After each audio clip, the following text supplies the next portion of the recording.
welcome back. We are back for a new movie review Yep. and a new movie Yeah, review. we're not doing a nostalgic movie. Nope. We will be doing This- nostalgic ones, but this is one that we've been waiting for a long, long time. At least 2 years. And, yo, Jay, What up, Em?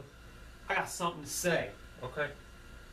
We reviewing Straight Outta Compton. And I'm white again. Okay, good. So yeah, we went and saw Straight Outta Compton last night, Mm-hmm. opening night,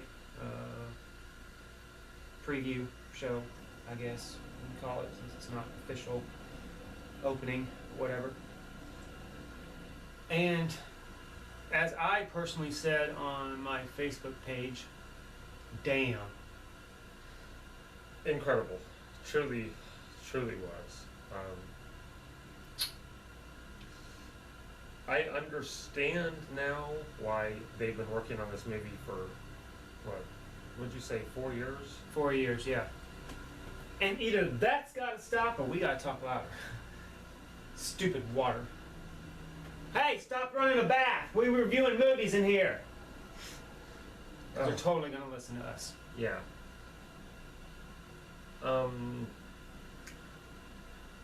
Quite possibly one of the better biopics that's ever been made. Mm-hmm. I would rank it right up there with the likes of Walk the Line or Ali. Which I I never don't know. watched Ali, so I don't know. I have no comparison. Ali was very good. The performance was very good. There was some issues with the story, but It was great. It was really, really, really good. Thank you, Kat. Yeah. Thanks for the little cameo. Or shall we say, catio.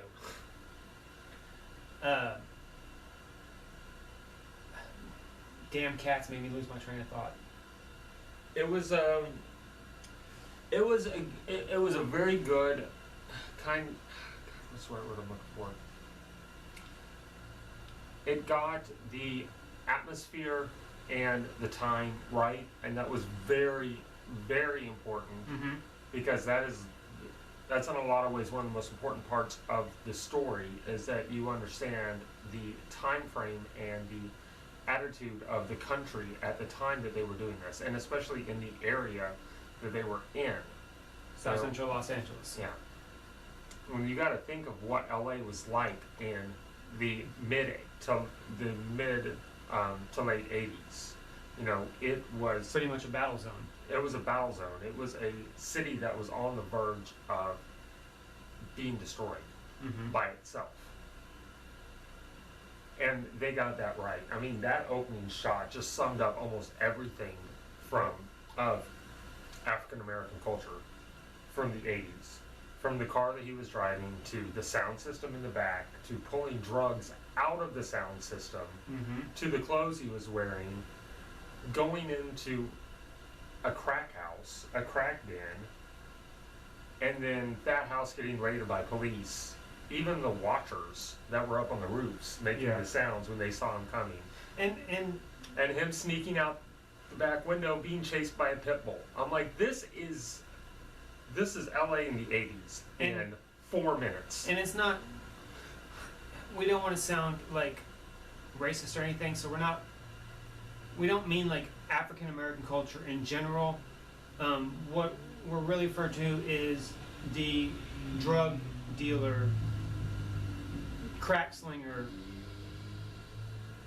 lifestyle in the 80s. In this case, it just happens to be an African American that is based around. Eazy-E Yeah. was a dope slinger. That's where they got the money to start Ruthless Records. Yeah. And I really, really liked how they started out with the three main characters, giving them 4 or 5 minutes at the beginning of the movie to set up their character. Mhm. Eazy-E going on a drug bust, or a drug sale that gets raided by the cops. Dre laying in his room in his mama's house, listening to records, trying to figure out the next beat, that how he can use a record for his DJing thing, how he can make a beat out of it, and the tension between him and his mom, and him wanting to do more, and his mom wanting him to just start making money to help, you know. And God, Cube's intro. Yeah, Jesus Christ. Yeah, that was pretty intense. It was. That was incredibly intense. But it was important too. It was. Cause and it also showed that he was the youngest member of the group. Yeah. I don't know, Easy looked pretty young. Eric looked pretty young. Yeah, but he was still in school. Yeah. You know? O'Shea Jackson, yeah, aka Ice Cube, was still in school. And Dre had obviously graduated. Right. Because his little brother was in school. And, well, God, we don't know. They never really said, you know, how old he was. But he seemed like he seemed younger, but at the same time, he seemed like he was probably the oldest. Right. You know, or one of the oldest out of the group. Right. You know. And we're trying to do this without any prior knowledge of the group or any of the people associated with. We're just trying to go just based on specifically on the movie. He might be. He didn't tell me that, so I'm not. Okay. At least not later. Later, I'm going to be pulling. Later, I'm going to talk about some stuff from the actual members. But right now, you know, again, it's just setup. It's just exposition. You know. Exactly. It showed Easy is for what he was as the hustler. You know, and that became important later. You know, it showed Dre as brains. Dre was the brains and, you know, the talent of the group, really. And then it showed Cube for what he was. Cube was a poet. You know, he was the one that was writing all the time. And in the opening shot with him on a school bus, he's writing the lyrics to Boys in the Hood. As he's driving through, you know, through these, you know, rich neighborhoods and then going to his neighborhood in Compton. Yeah. Yeah. And that version of Boys in the Hood was different than what I remember. So maybe that was the original version, and they eventually made a different version they put out. I don't know. Honestly, I've only ever heard a few songs from him, so. Because that's not the version that I think of. The lyrics are different. Some of the lyrics are different. A lot of them are the same. You know. Performances, God. Yeah. They really nailed everything with the performances. And everybody looked exactly. Oh yeah. Like. I mean, two of them we understand. Well, O'Shea Jackson Jr. obviously is Ice Cube's kid. Corey Hawkins he was in Iron Man 3 actually, still, as well. Isn't he Dre's kid? I don't think so.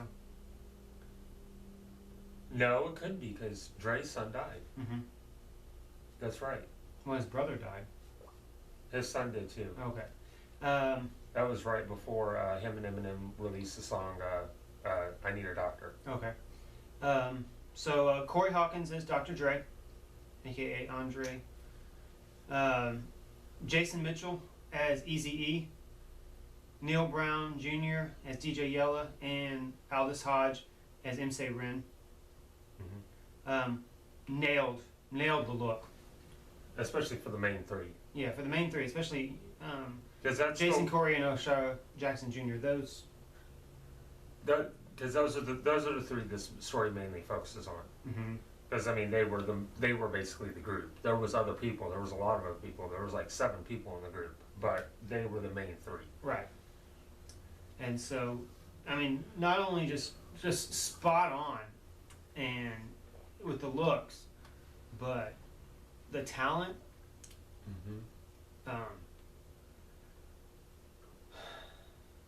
obviously O'Shea Jr.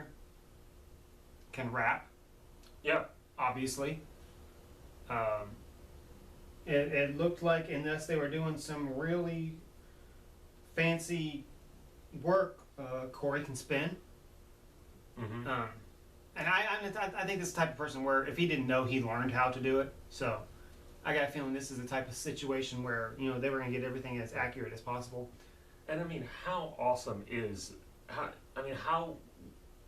would you not say yes to the opportunity to be able to play a younger Dr. Dre, and B, actually get advice and lessons from him, because Dre and Q produced this movie. Mm-hmm. They wrote the movie. You know, well, they wrote the main outline of it, and then the screenwriter and F. Gary Gray came in and they all worked on it together. But anyway, They were there on set. Everybody worked on it together, collaborated together. Yeah. It was put out by Cube Vision, so I mean, it was Ice Cube's production company that put it out anyway. Uh-huh. So, you know, they did everything that they could to make sure that they made it as accurate as possible as they can make it. Now, obviously, I don't know the actual backstory. The only story I know from them is just this movie. So I don't know if, you know, they wrote it to make themselves try to make certain things in a good light that may not have been in such a good light. I know, but if not, you know, I mean, it was pretty rough for. Yeah. I mean, I know that a good amount of it was accurate, and there were some things that I remember reading about, like the Detroit show, where they got arrested. You know, that really happened, and it really went down that way. You know, that song was a world changer in a lot of ways. Country changer for the United States. Mm-hmm. You know, because it was just at the right time, it was sending the right message, and it made things better, and at the same time it made things a lot worse. It did exactly what Cube wanted it to do. He wanted to stop and think. Yeah, he wanted to get people talking with that song, and he did. And obviously the song we're talking about is Fuck the Police. Yeah. Wow, I almost busted into some iced tea. Yeah, no, Cop Killer was actually worse, a lot worse, I think. Yeah. It just didn't get the radio play that Fuck the Police did. Right. Paul Giamatti. Oh. Can we talk about the brilliance of Paul Giamatti for a minute? Oh, let's talk about Jerry. Let's talk about Jerry for a few minutes. Oh. What a wolf in sheep's clothing. Yeah, you know, that was one of the things that I was most excited for in this movie was Paul Giamatti, because I love Paul Giamatti. I think he's an incredibly underrated actor, even though, I mean, he's brilliant and every performance he does is worth watching, but he's still not as big of a name that maybe he should be. And I think he does that on purpose. I don't think he wants to be an A-list star. Right. He loves his craft. He doesn't necessarily want to be an Oscar winner. Yeah. I was very, very excited to see him in this movie, and I was not disappointed. But he was not playing who I thought he was going to be. His character was very different than what I thought it was going to be. Mm-hmm. Because again, I don't know that story. I don't know anything about NWA's manager from that time. And apparently the person who helps found Ruthless Records, you know?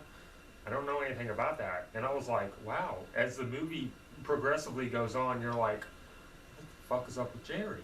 Yeah, because it starts out with, I mean, I don't know if he started out with good intentions or if it was an act the whole time. I don't know. I would like to think dramatically it would make better if it was an act the whole time, but I don't know for sure. But he starts out really wanting to help them, but as it starts to go along, especially when he gives Eric the contract but doesn't give anybody else a contract. That's where I started to be like, something's not right here. But he plays the character awesome. Yeah. amazing. And see, what I got from his character was that he was somebody that genuinely wanted to try to help, but he got himself involved in a world that he did not understand. And He he knew just nothing about. he knew nothing about it, and he couldn't handle it. He was just seeing. I think he was just seeing the money. He was just seeing the money.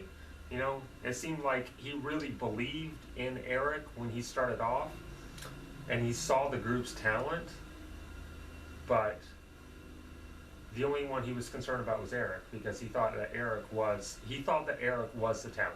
Mm-hmm.